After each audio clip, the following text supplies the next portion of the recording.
지금까지 우리가 학습했던 내용들은 미분과 관련되어 있는 내용들을 공부했었다면 이제 이 단원 이후부터 여러 단원에서는 적분과 관련된 것을 공부하려고 합니다.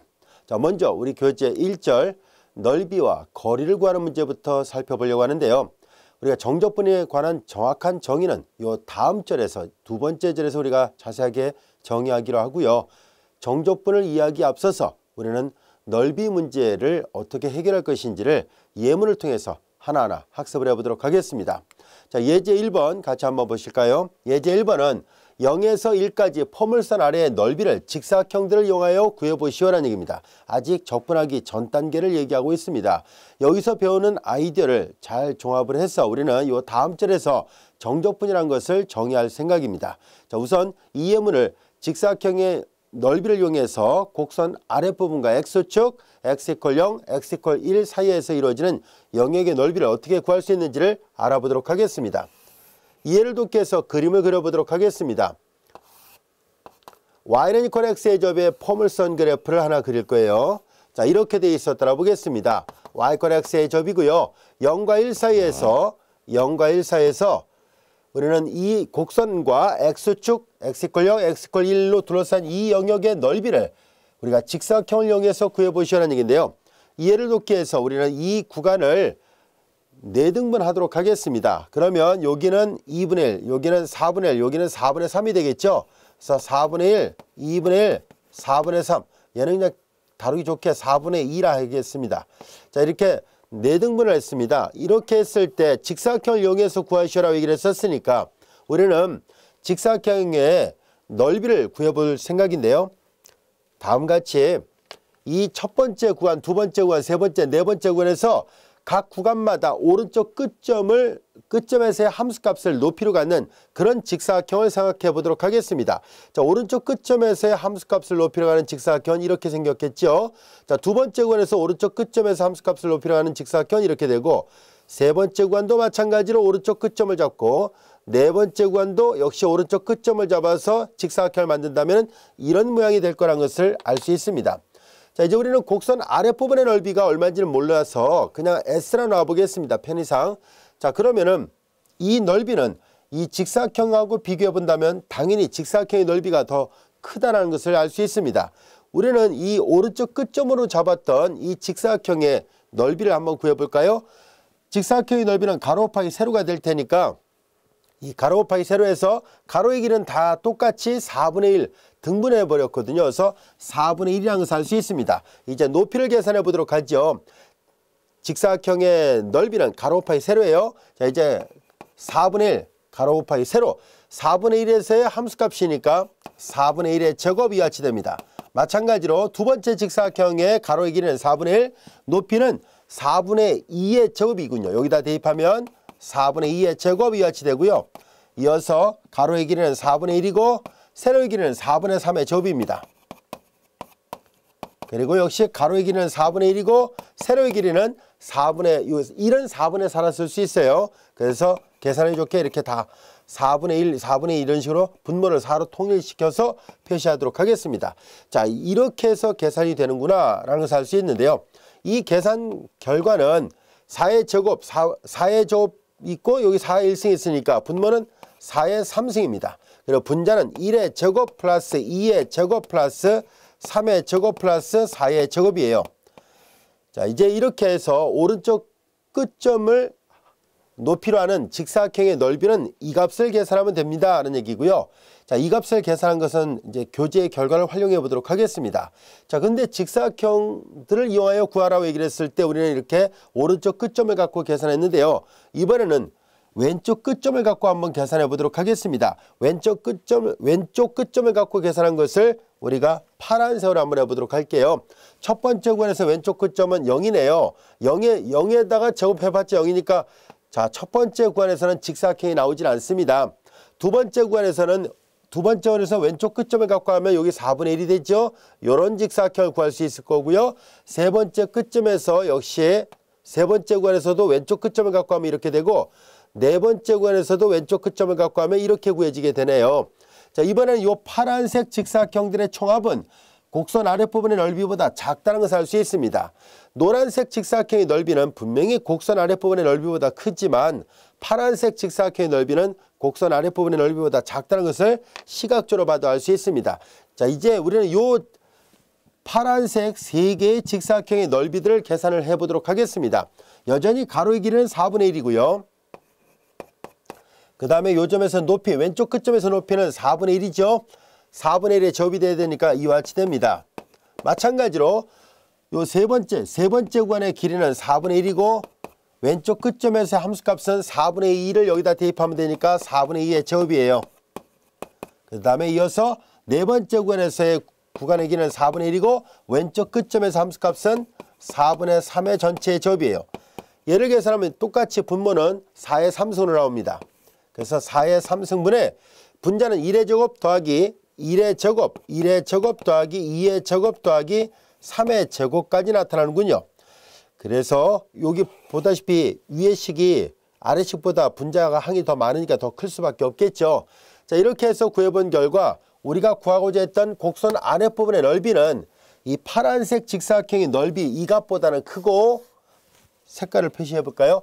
파란색 직사각형의 넓이보다는 클 것이고 노란색 직사각형들의 넓이들의 합보다는 작을 거라는 것을 알 수 있습니다. 자, 이때 우리는 이 파란색 값과 이 노란색 값을 교재의 계산 결과를 이용해서 표현하면 다음과 같습니다. 파란색 직사각형의 넓이들의 합은 0.21875가 나왔네요. 0.21875가 됐고, 그 다음에 오른쪽 노란색 직사각형들의 넓이들의 총합은 0.46875입니다. 우리는 이 곡선 아랫부분의 넓이 S를 이 값보다 크고 이 값보다 작다는 것을 알 수 있는데요. 우리는 이 편차가 너무 크다는 것을 알 수 있어요. 우리는 정확하게 S의 값이 얼마인지를 찾고자 하는 것이 우리의 주 목적입니다. 자, 이제 조금 전에 여기다 노란색과 파란색을 그렸던 것이 각각 이 화면을 상에 보면 오른쪽에 이렇게 노란색, 오른쪽 끝점으로 잡은 것이 이 그림이고요. 왼쪽 끝점으로 잡은 것이 이 그림이었습니다. 우리는 너무나 편차가 크게 나타나니까 정밀도를 좀 높이기 위해서 조금 전에는 4등분 했었죠. 이번에는 8등분 한번 해보도록 하겠습니다. 이 구간 사이사이를 또 한번 등분을 하도록 하죠. 그러면 8등분 한 다음에 똑같이 오른쪽 끝점에서 함수값과 왼쪽 끝점에서 함수값을 서로 비교해 보려고 하는데요. 그림을 통해서 살펴보도록 하겠습니다. 이 그림은 오른쪽 끝점으로 계산한 거고 왼쪽은 이 그림은 왼쪽 끝점을 갖고 계산한 거예요. 8등분 했을 때 나타난 식을 계산해 보니까 A라는 이 넓이값, 곡선 아랫부분의 넓이를 A라 표시했거든요. 우리도 똑같이 그럼 A라 합시다. 자, 이제 곡선 아랫부분의 넓이를 에어리어 약자를 써서 A라 썼으면은 이제 확인해 보니까 8등분 하니까 0.2734 정도, 0.3984 정도 됐다는 것을 알게 됐어요. 얘랑 비교해 보면 훨씬 더 편차가 줄어들었다는 것을 알 수 있습니다. 즉, 요 값보다는 이 값이 더 작고 이 값보다는 이 값이 더 크니까 A 값에 조금 더 가까이 가 있다는 것을 알 수 있습니다. 자, 이제 8등분 하지 말고요. 여전히 8등분해도 이렇게 실질적으로 왼쪽 끝점을 갖고 잡아도 이렇게 모자란 부분이 있고 오른쪽 끝점을 갖고 잡아도 이렇게 남는 부분이 있기 때문에 조금 더 세세하게 더 분할해서 생각을 해보도록 하겠습니다. 그래서 10등분 한다든가 30등분 한다든가 50등분 하는 것들을 생각해 보려고 합니다. 여전히 오른쪽 끝점과 왼쪽 끝점을 갖고 계산해 보도록 하죠. 자, 이제 이 그림은 오른쪽 끝점을 갖고 10등분, 30등분, 50등분 한 거예요. 우리 교재에 있는 그림이에요. 자, 근데 잘 보면 이 그림을 대략적으로 봐도 10등분 했을 때 편차보다 30등분 했을 때보다 또 50등분 할 때가 훨씬 더 곡선 아랫부분의 넓이에 점진적으로 가까워져 가고 있다는 것을 알 수 있습니다. 오른쪽 끝점뿐만 아니라 왼쪽 끝점을 갖고 잡아도 마찬가지입니다. 왼쪽 끝점을 갖고 잡아도 지금 이렇게 빈 곳이 많지만 10등분, 30등분, 50등분 할 때마다 조금씩 이렇게 빈틈이 눈에 보이지 않는다는 것을 알 수 있죠. 즉 정교하게 곡선 아랫부분의 넓이 값에 자꾸 가까워져 가고 있다는 것을 알 수 있습니다. 자, 이렇게 왼쪽 끝점과 오른쪽 끝점을 잡은 뒤에 등분의 횟수를 많게 하면 할수록 실질적으로 일정한 상수값에 가까워진다는 것을 도표를 통해서 볼 수 있는데요. L과 R은 왼쪽 끝점, 오른쪽 끝점을 잡은 거고요. 여기는 10등분, 20등분, 30등분, 50등분, 100등분, 1000등분 한 거예요. 근데 이 정도 놓고 보니까 천등분 정도로 해서 보니까 오른쪽 끝점에서의 함수값은 0.3338, 왼쪽 끝점에서 함수값은 0.3328 이렇게 되어 있습니다. 천등분이라 하니까 거의 비슷해졌다고 할 수 있습니다. 그래서 대략적으로 0.333 우리가 그 분수를 표시한다면 대략 3분의 1 정도 되겠구나 라는 것을 알 수 있는데요. 우리는 이 다음 절에서 실질적으로 정적분을 정의한 뒤에 이 적분값을 계산해 보면 이 넓이를 구하는 문제를 직접 적분을 통해서 계산하면 실제로 3분의 1이 나온다는 것을 보일 수 있습니다. 자, 이렇게 해서 우리는 잘게 쪼개면 쪼갤수록 실제 우리가 구하려는 참값에 가까워지고 있구나 라는 것을 이 예제 1번을 통해서 알 수 있었습니다. 여기까지도 이해되셨죠? 자, 이번에는 예제 2번을 통해서 예제 1에서 영역 S에 대하여 상한의 근사, 직사각형들의 넓이합이 3분의 1로 수렴하는 것을 보여보시오라는 얘기예요. 상한이라는 얘기는 이 오른쪽을 말하는 거예요. 그런데 우리는 이것을 직접적으로 이렇게 이 컴퓨터로 계산한 이 식을 보면 알 수 있듯이 이걸 이제 상한, 위쪽 경계라 해서 상한이라고 이 파란색들로 이루어져 계산하는 것을 하한이라 한다면 상한의 극한값은 실제로 0.3333 이렇게 가서 3분의 1이 한없이 가까워진다는 것을 보일 수 있습니다. 자, 그런데 우리는 이것을 좀 더 정밀도 높게 계산하기 위해서 이런 도표를 봐도 알 수 있습니다만 직접 계산을 통해서 한번 생각해 보도록 하겠습니다. 자, 우리는 이렇게 n등분을 한번 시도해 보도록 할게요. 여기 이제 보기 좋게 이렇게 8등분한 걸 갖고 좀 설명하도록 하겠습니다. 자, 우리 여기가 n등분되어 있었다라고 가정해 봅시다. 이 구간이 n등분되어 있다라고 가정한다면 우리는 구간의 길이는 자, 여기서부터 여기까지 구간의 길이는 1-0이 어치됩니다.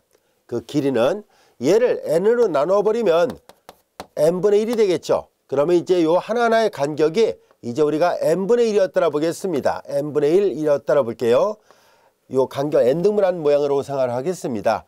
자, 그러면 이제 맨 왼쪽 얘를 x제로라 보고 그 다음에 여기서부터 하나하나 여기는 x1 여기를 x2 이렇게 보고 맨 마지막에 1을 xn번째 점이라 해보겠습니다. 여기 어딘가에 x의 k번째 점이라 할게요. 그 앞에 있는 점은 xk-1번째 점이라 한다면은 보다시피 이 n분의 1은 요 각각의 소 구간의 길이를 나타냅니다. 이 각각의 소 구간의 길이를 우리가 델타 x라 놔보겠습니다. 편의상 자, 이제 구간의 길이를 n등분한 것을 n으로 나눈 값을 우리가 이렇게 델타 x라 표시하겠습니다는 얘기예요. 즉, 요 하나하나의 간격이 n분의 1이고 이 값이 곧 델타 x예요. 자, 이제 우리는 임의의 k번째 위치에서의 오른쪽 끝점에서의 함수값을 생각해 보려고 합니다.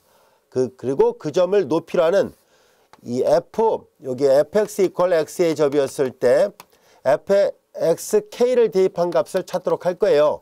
xk의 제곱이 높이 역할을 하거든요. 자, 얘를 찾기 위해서 하나하나 확인해 보도록 할까요? 자, 이제 우리는 여기를 n등분 했습니다. 그러면 x1은 0에다가 n분의 1 더하면 되죠. x1은 0에다가 n분의 1 더하면 됩니다. x2를 계산해 보죠. 두 번째 점은 요 간격에 n분의 1이 두 번 오죠. 그래서 0에다가 n분의 1을 두 번 더합니다. n분의 1 더하기 n분의 1은 배수로 쓰면 되니까 n분의 1을 쓰면 되겠죠.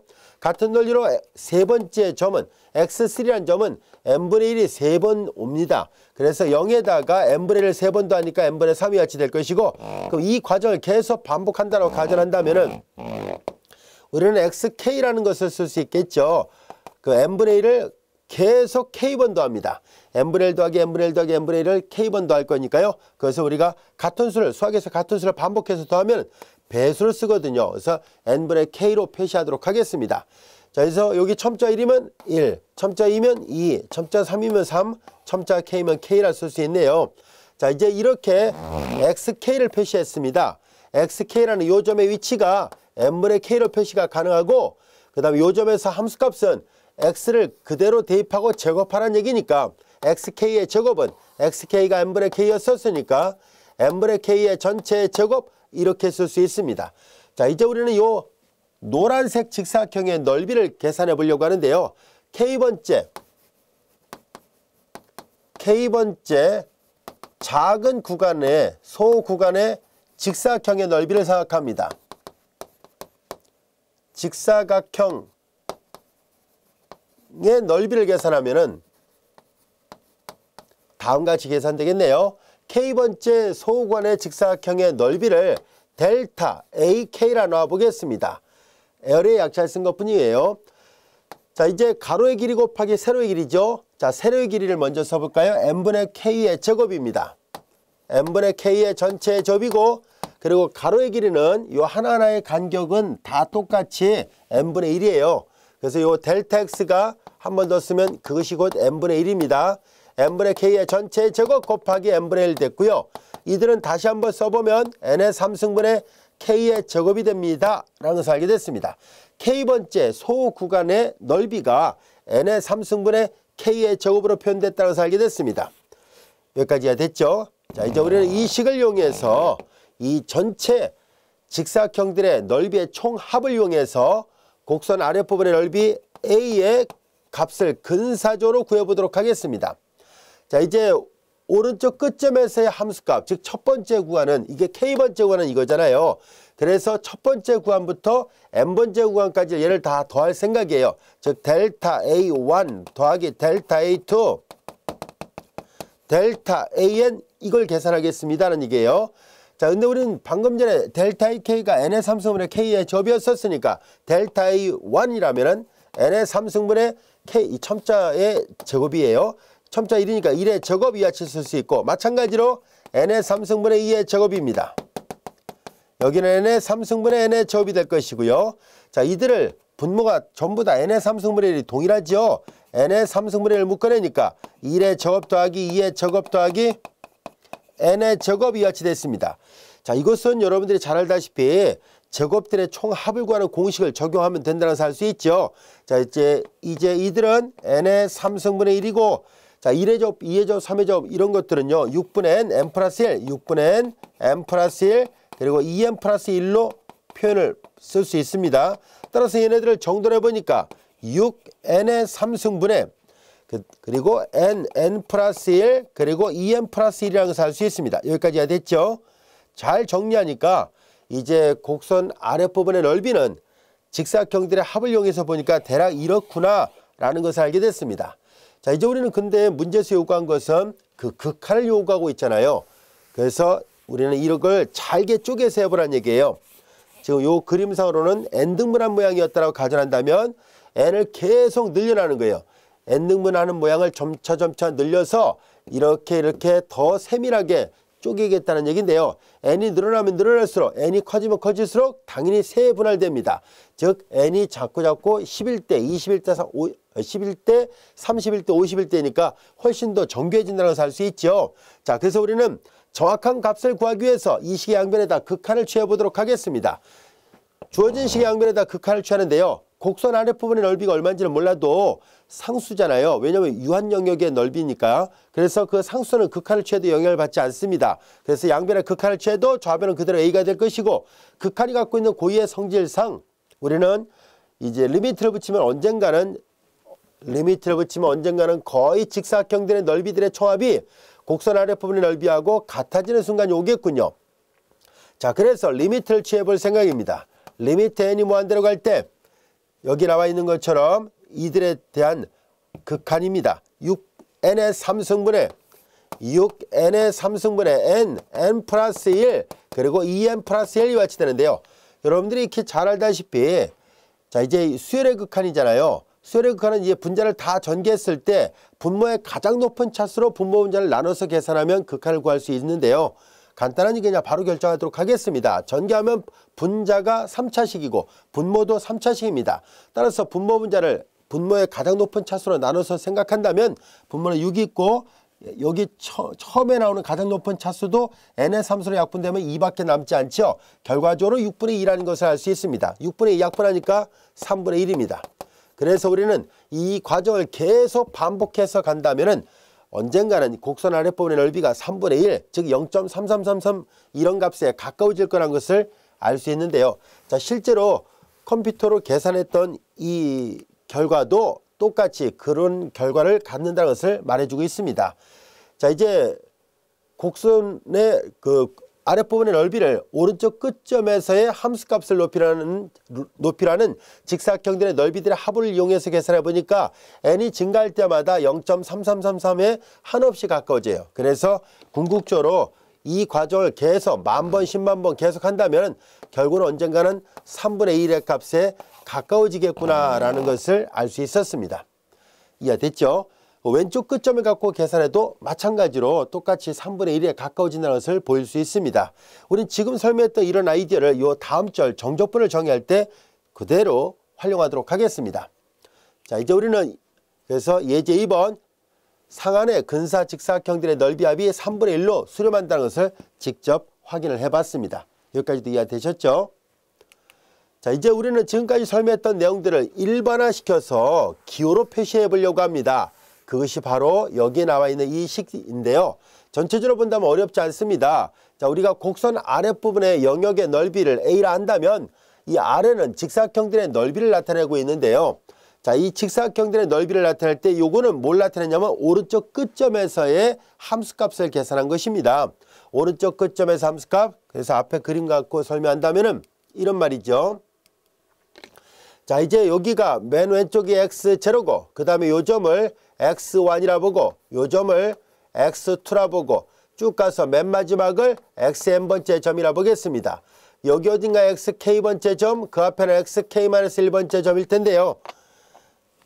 앞서 설명한 것처럼 요 하나하나의 간격이 바로 델타 x예요. 자, 오른쪽 끝점에서의 함수값을 가지고 계산한다면 오른쪽 끝점에서 함수값이라면 요 함수값이 fxk의 요런 값입니다. 자, 그래서 이 직사각형들의 넓이들의 총합으로 곡선 아랫부분의 넓이 a를 구하는 것은 이제 다음같이 계산할 수 있습니다. 리미트 n이 무한대로 갈 때 방금 전에 했던 것처럼 리미트 n이 무한대로 할 때 이 직사각형들의 넓이들은 가로 파이 세로죠. 가로가 델타 x, 세로가 fxk인데요. 그들을 모두 다 더합니다. 첫 번째 구간에서부터 맨 마지막에 n번째 구간까지 가로 곱하기 세로에 이거 세로를 먼저 쓰고 가로를 나중에 쓴 거예요. 자, 이렇게 계산하는 것이 가능합니다 라는 것을 알 수 있습니다. 보통 여기에 이렇게 리미트 시험을 할 때 보통 괄호 생략합니다. 그래서 우리는 이런 식으로 곡선 아랫부분의 넓이를 이런 식으로 계산하는 것이 가능하구나 라는 것을 알 수 있었고요. 그걸 기호로 설명하는 것이 바로 이거예요. 선생님은 K로 쓴 거고 책에는 이제 I로 되어 있는 것밖에 차이가 없습니다. 자, 그래서 가로 파이 세로, 즉 직사각형들의 넓이들의 총합을 이용해서 곡선 아랫부분의 넓이를 구하는 것이 가능하다는 것을 알 수 있었어요. 이해됐죠? 자, 지금 여기 설명했던 것은 오른쪽 끝점을 갖고 계산한 것이라면은 같은 논리로 왼쪽 끝점을 갖고 계산한 것이 가능합니다. 자, 이제 왼쪽 끝점을 갖고 설명하기 위해서 이제 이 그림에서 똑같이 이제 왼쪽을 x0, 그 다음에 여기를 x1, x2 이렇게 점의 위치를 표시하고 맨 마지막을 xn번째 점이라 한다면 여기 어딘가에 k번째 점, 그리고 그 왼쪽 점은 xk-1번째 점이 되겠죠. 여전히 이 간격은 델타 x가 되고 이번에는 요걸 말하는, 여기다 그리는 게 더 낫겠네요. 요 왼쪽 끝점을 갖고 하려니까 요걸 갖고 하겠습니다. 맨 왼쪽은 x1이고 여기가 x2가 되고 여기가 xn이에요. 왼쪽 끝점을 갖고 하겠습니다. 여기가 xk-1이고 여기가 xk예요. 요 k번째 소원에서 간격이 델타 x였다면은 왼쪽 끝점에서 함수값을 계산합니다. 이것은 f, 여기다 대입하면 되죠. y fx라 봤을 때 fxk-1 이와 같이 됩니다. 자, 그래서 우리는 이거는 오른쪽 끝점을 갖고 곡선 아랫부분의 넓이를 구한 것이라면은 이번에는 왼쪽 끝점을 갖고 곡선 아랫부분의 넓이를 구하는 것도 가능하다는 것. 그리고 실제로 그래프를 보면 알 수 있듯이 자, 이렇게 여기는 오른쪽 끝점이고요. 얘는 왼쪽 끝점을 갖고 계산한 거예요. 오른쪽 끝점을 갖고 계산해도 n이 커질 때마다 곡선 아랫부분의 넓이가 같아지듯이 왼쪽 끝점을 갖고 계산해도 그와 비슷한 현상이 나타난다는 것을 알 수 있습니다. 결과적으로 n을 자꾸 증가시키면 실제 참값에 가까워지는 것을 알 수 있고요. 그래서 왼쪽 끝점을 갖고 계산하도록 하겠습니다. 작은 직사각형들의 넓이 합을 계산할 때 왼쪽 끝점을 갖고 하려고 해요. 자, 여기 보다시피 이 직사각형의 넓이는 이 파란색 이 직사각형의 넓이는 가로 파이 세로죠. 왼쪽 끝점을 갖고 했었으니까 fxk-1이고 그리고 가로의 길이는 델타 x예요. 여전히. 자, 이것이 작은 이 파란색 직사각형의 넓이인데 이들을 처음 구간부터 해서 하나하나 다 더해야 되잖아요. 맨 왼쪽 점은 첨자가 x0로부터 시작해야 돼요. 자, 그래서 우리는 이제 여기에서 다음 같은 것을 생각해 보도록 하겠습니다. 자, 우리 여기를 이렇게 쓰면은요, k가 1부터 n까지 간다. 이렇게 xk로 쓸 때 k가 1부터 n이면 x1이 오른쪽 끝점이라는 것이죠. 그리고 k가 n이면 오른쪽 끝점이 xn인데요. 여기 첨자를 k-1을 썼으니까 k가 1이면 왼쪽 끝점이 x0를 나타내게 돼요. 그 다음에 k가 n일 때 xn-1이니까 바로 앞에 있는 왼쪽 끝점, 이걸 갖고 얘기를 합니다. 그래서 이렇게 쓸 때는 여전히 1부터 n인데요. 만약에 여기를 그냥 k-1을 쓰지 않고 만약에 fxk로 썼다라고 가정한다면 그때는 k가 0부터 가야 됩니다. 이 표현을 잘 이해를 하세요. 왜냐하면 왼쪽 끝점은 x0거든요. 맨 마지막은 xn-1번째 위치에 있어야 되니까 여기 끝점은 그럼 이제 n-1로 가요. 요 첨자 이렇게 돼 있으면은 0부터 n-1로 써야 되고, 첨자 이렇게 돼 있으면 1부터 n까지 쓰면 됩니다. 그래서 둘을 이렇게 혼용해서 사용하도록 하겠습니다. 자, 이렇게 해서 우리는 이걸로 썼다고 가정한다면 k가 0부터 n-1, 왼쪽 끝점을 가지고 계산했습니다 라는 것을 알 수 있어요. 여기까지도 이해되셨죠? 자, 지금까지 설명했던 내용들이 바로 이렇게 화면상에 나와 있는, 요거는 오른쪽 끝점 하나만 설명한 거예요. 왼쪽 끝점을 갖고 계산해도 마찬가지입니다 라는 것을 알 수 있고요. 자, 이번에는 중점을 가지고 한번 계산하든지 하겠습니다. 여기 이제 표본점인데요. 샘플 포인트라는 얘기인데요. 사실 샘플 포인트는 구간 안에 아무 점이나 잡아서 계산한다 라는 의미인데요. 나중에 이 표본점을 되도록이면 중점을 잡아서 계산하려고 합니다. 자, 그래서 정 가운데 중점을 갖고 계산했을 때는 어떻게 되는지 한번 또 그림을 봐가면서 설명하도록 하겠습니다. 자, 중점을 잡아도 마찬가지예요. 자, 이제 이 그림 갖고 설명할게요. 중점을 잡든지 아니면 여기 k번째 구간이 있죠. 여기 어딘가에 xk번째, 그 앞에가 xk-1번째였을 때 이 사이에 있는 중점을 중점이 아니라 표본점을 아무거나 잡은 거예요. xk 스타를 중점 아닌 아무 점이나 잡은 것 뿐이에요. 요 점을 높이라는 직사각형의 넓이를 생각하려고 합니다. 이렇게 이 안에 있는 표본점을 선택하게 되면은 곡선보다 모자란 부분도 있지만 곡선보다 넘는 부분도 있다는 것을 알 수 있죠. 자, 아무튼 이 높이는 fxk 스타 이와 같이 됩니다. 그래서 여전히 등분을 했었으니까 이 가로의 길이는 델타 x가 돼서 요거랑 이제 곱하는 것도 가능하다는 것을 알게 됐습니다. 오른쪽 끝점을 갖고 계산할 수도 있고 왼쪽 끝점을 갖고 계산할 수도 있고 또는 표본점을 가지고 계산하는 것도 가능하다라는 것을 설명하려고 합니다. 자, 이제 첫 번째 구간부터 n번째 구간 사이에서 표본점은 xk 스타로 놨었죠. 그 점에서 함수값하고 그 다음에 델타 x를 곱하고 다 더하는 것도 여전히 곡선 아랫부분의 넓이를 구하는 또 다른 방법이 됩니다 라는 것을 말해주고 있습니다. 여기까지도 이해됐죠? 별로 어렵지 않다는 것을 알 수 있어요. 이런 아이디어가 이제 곧 이 다음 절에서는 정적분의 기호로 표현을 바꿔서 설명하도록 하겠습니다. 자, 예제 3번 보겠습니다.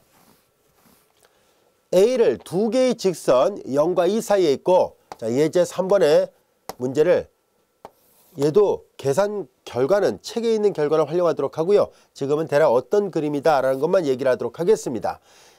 함수 fx가 2-x승이라면 급격하게 감소하는 이런 모양의 그래프입니다. x = 0과 x = 2예요. 여기가 0이고 여기가 2와 같이 되어 있습니다.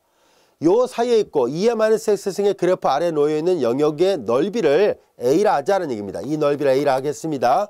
오른쪽 끝점을 이용하여 a에 대한 식을 극한으로만 나타내시오. 그냥 극한 기호로만 표시하라는 얘기고요. 그 다음에 두 번째는 표본점들을 중점으로 선택하고 4개의 부분 구간과 10개의 부분 구간들의 넓이를 이용하여 구간들을 이용하여 넓이를 비교해 보라는 얘기예요. 4개로 쪼갠 것보다는 10개로 쪼갠 게 훨씬 더 참값에 가까워진다는 것을 확인해 보자라는 뜻이에요. 자, 우선은 이 구간을 우리가 극한 기호로만 표시하자라고 얘기를 했었죠. 0부터 2까지를 우리가 n등분했다라고 가정해 보겠습니다. 기호로만 표시하려고 합니다. 자, 그러면 전체적으로 구간의 전체 이 등간격의 그 구간의 길이를 델타 x를 한다면 이 -0을 n으로 나눴으니까 n분의 2가 하나하나의 간격이 n분의 2입니다. 자, 맨 왼쪽 점을 x제로로 하고 오른쪽 끝점을 x1, 여기는 x2, x3 쭉 가서 맨 마지막은 xn번째 점이라고요. 여기 어딘가에 xk번째 점과 그 앞에는 xk-1번째 점이 있었더라 보겠습니다. 그러면 앞서 다뤘던 것처럼 k번째 위치는 첫 번째 있을 때는 n분의 2가 한 번 나오고 그 다음에 x2 두 번째 군의 오른쪽 끝점은 n분의 2가 두 번 나타납니다. 자, 그래서 우리는 xk는 0에다가 그리고 n분의 2가 결과적으로 k번 더해져야 돼요. 이 n분의 2가 k번 더해져야 여기까지 옵니다. 그래서 우리는 여기다 k 이렇게 표시하도록 하겠습니다. 수학에서 같은 수가 계속 반복해서 더해질 때는 배수관계를 쓰거든요. 그래서 이렇게 k배를 해서 표현을 했습니다. 자, 이제 우리는 직사각형의 넓이를 이용해서 문제를 풀려고 해요. 자, 오른쪽 k번째 위치에서의 함수값을 높이라고 그리고 가로의 길이를 n분의 2로 하는 직사각형의 넓이를 계산하도록 하겠습니다. 자, 그러면 우리 곡선 아랫부분의 넓이는 극한을 취하면 등호가 성립한다는 것을 우리가 배웠었고 앞서도 이렇게 리미트를 쓰는 순간에 등호로 썼습니다. 자, 이제 n이 무한대로 갈 때 시그마 k가 1부터 n까지가 되고 f 그 다음에 여기 오른쪽 끝점 xk에서의 함수값 곱하기 그 다음에 요 간격은 n분의 2입니다.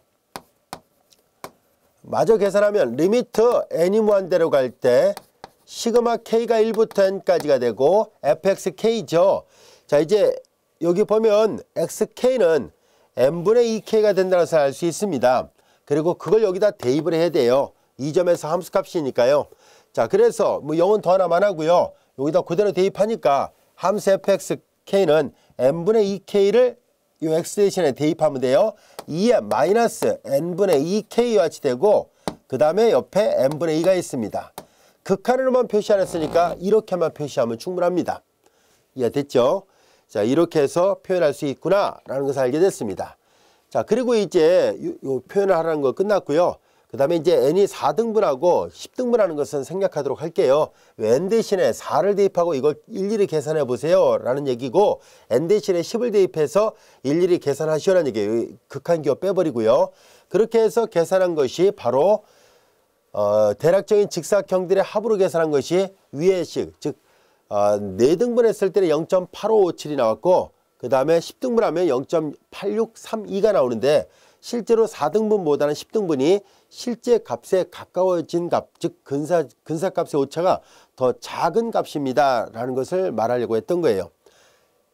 예제 3번의 문제 뜻은 나중에 우리가 적분을 통해서 직접 계산하는 방법을 배워보도록 하겠습니다. 지금은 직사각형들의 넓이 합의 극한 모양으로만 표시한 것과 그리고 계산 결과는 일일이 계산하지 않고 그냥 체계 결과를 사용했을 뿐이에요. 여기를 4등분 해가지고 직사각형들의 넓이 합을 계산한 것과 10등분해서 계산한 값을 비교해 보라는 얘기였을 뿐이에요. 자, 이제 우리는 이 절의 제목이 넓이와 그리고 거리라고 돼 있었는데요. 이제 거리를 구하는 문제를 살펴보도록 하겠습니다. 이 거리 문제는 여러분들이 잘 알다시피 속도는 시간분의 거리라는 것을 알 수 있습니다. 그래서 이 관계시로부터 거리를 구하는 문제는 속도에다가 시간을 곱하면 되는구나 라는 것을 알게 됐습니다. 이 문제를 해결하기 위해서 우리는 속도의 그래프를 그려보도록 하겠습니다. 자, 이것이 속도 VT, 속도 벨로시티 약자를 써서 VT라 표시를 하고요. 여기는 독립변수 T라 놓겠습니다. 여기가 V가 되겠죠. 자, 이제 우리는 속도하고 시간을 곱한다는 게 무슨 말일까 하는 얘기인데요.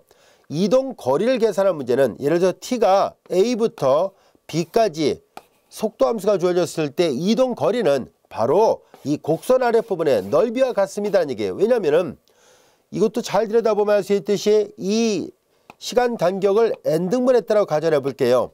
이렇게 n등분 했을 때 오른쪽 끝점에서의 함수값을 갖고 계산한다고 볼까요? 오른쪽 끝점을 tk라 놓겠습니다. tk 함수값에서 얘를 높이라고 요 하나하나의 간격을 n등분 했으니까 b-a를 n으로 나눈 것을 우리가 편의상 델타 t라 놓겠습니다. 그러면 일정한 시간 간격을 나타내게 되는데요. 이 시간 간격 델타 t에다가 요 점에서 함수값이죠. 요 점에서 함수값을 넣는 순간에 여기 v라 썼으니까 v라 표시를 할게요. V, TK를 넣는 순간에 그 시각에서의 속도를 나타냅니다. 따라서 속도 곱하기 시간이라는 것은 속도 곱하기 시간은 자연스럽게 이 노란색 직사각형의 넓이를 구하는 문제와 같다는 것을 알 수 있고 그들을 다 더해서 극한을 취하면 그게 바로 이 속도 곱하기 시간이 거리였기 때문에 그게 곧 거리를 구하는 문제입니다 하는 얘기예요. 그래서 이동 거리를 구하려고 할 때 조금 아까 했던 넓이 문제와 대동소이하다는 것을 알게 됐습니다. 결과적으로 함수가 y=fx꼴이 아니라 vt로 되어 있다는 것밖에 차이가 없고요. 그래서 이 곡선 아랫부분의 넓이를 구하는 것이 곧 이동 거리를 구하는 문제였었습니다 하는 얘기예요. 이해되셨죠? 자, 그리고 이제 우리 교재 예제 4번에 보면 도표가 있습니다. 그 도표가 이렇게 쭉 있고 이동 거리를 직접 하나하나 다 계산해 보세요라는 얘기인데요. 이와 같은 문제는 생략하도록 하겠습니다. 자, 이제 우리는 지금까지 넓이와 그리고 거리 문제가 결과적으로 직사각형의 넓이들의 합을 이용해서 계산한 것이 가능하다는 것을 배웠었는데요. 이런 아이디어를 이용해서 우리는 요 다음 절 두 번째 절에서 정적분을 어떻게 정의할 것인지를 같이 알아보도록 하겠습니다.